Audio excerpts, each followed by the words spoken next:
Yes. I finally know what that means now. I see. All right. I am X. And I am Z, and we're two generations that are actually getting along and hanging out with each other and being decent and accepting that we're different and still caring about each other. So. Hanging out a bit late tonight, but I have... Yes. We were just... We'll see how long you last. We were just doing a little calisthenics so I can get the blood flowing again. We just finished watching the original Tron. Yeah. I love this movie. It has been a very long time since I saw glimpses of this movie, so I'll count this as my first time, I guess. I have it on Laserdisc. What's a laser disc? Well, a Laserdisc is kind of like a Tron identity Holy crap, disc. I forgot how big these things are. It's like a Tron identity disc, and Wow. you're just like... "Oh." I mean, it is very... Whoa.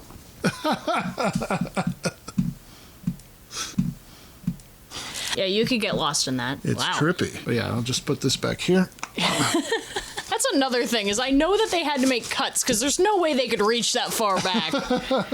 This movie just bedazzled me ever since I was a kid. It's just so fun. It's so delightful. Got the Blu-ray here, DVD here as well. Sorry, I'm nerding on the physical stuff. He might be a bit of a nerd. I like this movie. Not that I'm a hypocrite in any way, shape, or form. There's something about it that's, I don't know if it's very boy or very girl. What do you think? Like, you think it's more It's of a very boy. It's very boy thing? Yeah, there are boy things. I don't think this movie was made for girls in mind. I definitely think that nowadays girls would be more into it. Yeah. But at the time, it was definitely made for boys. It's playtime. Even the actors were saying that it was like, just making stuff up and running around and goofing off. Yeah, and that's fun. Yeah. I think that's part of the reason why it got so popular when it did, because it's just everyone wants to do that. I found it very interesting with the female love interest that she was just being tossed between the two guys, and it's like... But she was really smart because she wore glasses. She was so smart that she went for both of the guys, apparently. Now, technically, it wasn't her. It was the program. If you really want to get existential about it. We know that that's not the thing. Well, at very least, this one actually had Tron in it. Because Tron, for the uninitiated, is a security program. Yeah. And Tron is not Jeff Bridges. Totally different guys. Bruce Boxleitner, who was an actor in the 80s. Tron is a very important character in the original. In Tron Legacy, he's there, but kind of has to be won over. I wanted to see more of Tron after Tron Legacy really bad. Yeah. And then we go to Tron Ares, and there's no Tron in Tron. I don't quite understand that. Yeah. But That was a bit of a disappointment for me, but I was kind of more engaged in what story they were trying to tell, I guess. Yeah. I did see little touchstones in there. So when the NCOM helicopter comes in, it's got all red lighting on it. Yeah, I thought that was really cool. Then some of the dialogue that's being said in the little laser area about, here goes something. Well, here goes nothing. You hear what you just said? Here goes nothing. What? Actually, what we propose to do is to change something into nothing and back again. Yeah, you did tell me about that. And there's a few other things. And then you noticed a nerd thing in Alan's cubicle. I can't say it word for word, but it's from that old space movie. Klaatu Barada Nikto. Yeah, he knows it. There was one thing that I wanted to ask you, because we saw a little bit of the behind the scenes here and there while you were phasing it out of falling asleep. It was a very long day, but I'm doing this for you. But the way that they described the black and white suits and the way that they animated it honestly didn't make much sense to me. Oh. So I understand that they had to add the colors later, but what did the black and white part mean? Because they were wearing black and white suits and a black background. Here's the deal. They, as far as I know, filmed all of the grid stuff in black and white. You don't see a flesh tone the entire time. And their suits were black and white because they animated every frame of this film. Every suit, every background, everything was manually illustrated by their team of artists. Oh, that's insane. They use computers to render a lot of it, but as far as the lighting on the suits, every time you see them in the grid, that has been animated. That's why it took so long to do this, to make this movie. Yeah, no freaking kidding. Oh my goodness. That's nuts. You know, and this kind of carries in what one of the characters says to Dillinger, the bad guy. The spirit of the users is in the programs. It's like the spirit of the animators is Yeah. in every frame of this. That takes so much patience. But they have a very cohesive style to it. And oddly enough, it's kind of still cool. Like the look of it, you know, Yeah. it's retro. It's interesting to look at. There's been enough design iterations and enough nostalgia about design. 80s has become like an aesthetic so that when you watch this, you're just like, I'm grooving with it.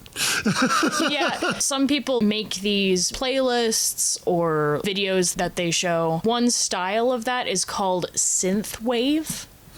And it is, as far as I can tell visually, it is a mixture of California with like all of its cities and palm trees and sunsets and stuff like that, Yeah. mixed with Tron. The influence lives on, you know? Well, you got inspired from that. We learned that Steve Lisberger, who directed this, genius guy, he was inspired by Star Wars. Yeah, he was and inspired by Star Jaws. Wars. Jaws, really? He said, yeah. Well, he said that those movies, they were very innovative. Jaws was a very scrappy, do what you can with what you have kind of thing. And he got inspired by all that. We got to see the original Tron a few years ago here in LA. I think it was in Santa Monica. And they were like, well, here we're watching an original 35 millimeter print of Tron. And Steve Lisberger brought it in. Oh, by the way, here's Steve Lisberger. He just like, he lives there. So he just like walked across the street and is like, well, it's my own personal thing, you know? And then he talked about it. You know, he's just a brilliant guy. You know, everybody talks about the visuals and the music, but there's more to it. There's the characters, the spiritual themes, believe it or not. Who would have thought No, I actually saw that. Oh, okay. Specifically when they were drinking the power juice? power juice. They never gave it a name. It's just like, it's water. It's a stream. But it's in a digital world, which, if you think about it, is really ironic.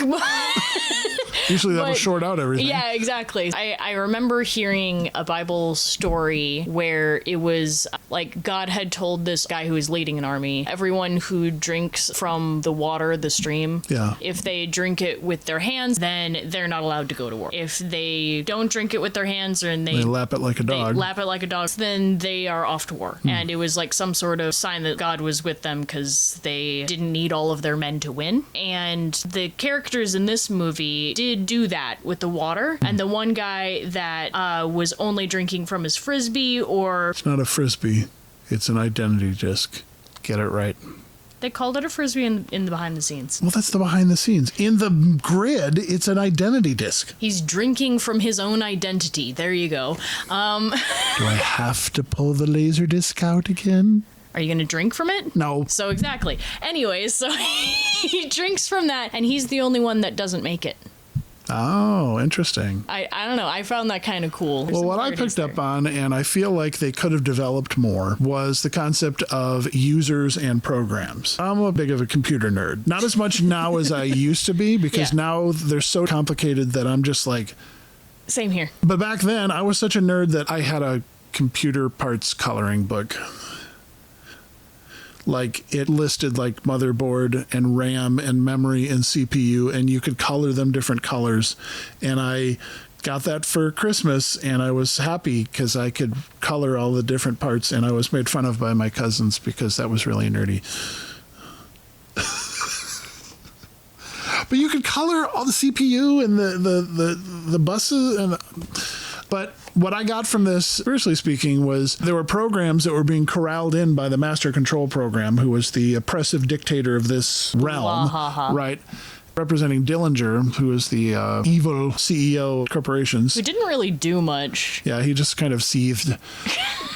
But he did tell them, you know, like, will you renounce your belief in the existence of the user? If you don't, we'll submit you to de-resolution. We'll kill you. If you renounce that, then you will... Yeah, that's another, like, biblical... Yeah, theme. you will join our army. The part that I think that they whiffed the ball on is that they didn't really go there with the creator created kind of thing. They kind of made the users and the programs equal as far as their their inability to be truly sovereign over something, you know. Yeah. Like I just kind of wish Jeff Bridges' character hadn't said, we're just making it up as we go, man, you know, like, because that was a little more, I mean, I know he's the dude, but I just felt like, you know, Well, I mean, if they were going for biblical things, then he could have said something like, well, there's someone who made me or something like that. yeah. Like, Anyway, I just thought yeah. that was cool. As far as the characters go, they're pretty thin, I do have to say.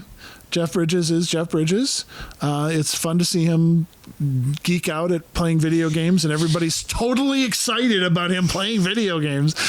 And then you've got Alan, who is his cohort, who still works at the corporation that Kevin got fired from, I guess. Yeah, I thought it was so funny that the lady and him went to go see Flynn to like tell him and scold him. Stop hacking. Stop hacking, don't do that. And then he explains the situation. They're like, so we're gonna all hack in ourselves, aren't we? Yeah. And this was just after she found she was part of this amazing discovery of the laser, like digitizing an orange. Yeah. And then reconstituting it. Wow. A link to the third one. I'm a little slow. No, that's. Oh my gosh. I guess the thing that I pulled out of this is absolutely the innovation. They were trying something. 82 is a good geek year. Like, there's some great stuff going on there, but Disney really at that time celebrated and encouraged that innovation. It just works. It's iconic. There just don't seem to be films like that made anymore where it's been especially gifted or touched. As a person who does art myself, the reason why I was just blown away that they did it frame by frame is because each and every single frame probably took like several hours. Days, probably. Yeah, that's a long. The last time that I timed myself doing a drawing, 17 hours. Wow. And I know I'm doing it for longer now, and because of that, I'm not counting anymore. That takes a long time. Yeah. Ugh. Yeah. Blown. So away. we celebrate the artists, the actors who brought these characters to life. You know, I get hopeful with this because these are people trying things out. Mm-hmm. And that's just a rarity nowadays. Yeah, My goodness. it's called taking a risk on an original story. Yeah. Okay, I paused for effect there. They were genuinely excited. You could tell by their expressions and how the movie was made. There was life just pulsating throughout the whole thing. It's human. Yeah. This was something that I brought up, is that like in a lot of 80s movies, characters just have random exclamations of weird sounds. Hey.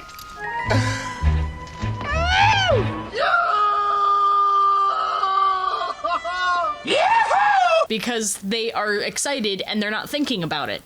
And it's just like, you know what? I'm not even weirded out by that because that's just them being them. That's them being human. And we don't know how to do that nowadays, so... Unbridled glee. How about that? I do remember in the arcade playing the original Tron, and you had 4 major things that you had to do. One of them, at the end of it, you know, you had to destroy Master Control. You had those little spider guys that were coming after you, and then you had the discs that were back and forth. But the predominant one was the light cycles, and that was really hard. So I'm going to practice a little bit more. So you can end the video. I'm just gonna. You're playing without me? There's only one controller. It's playing without me.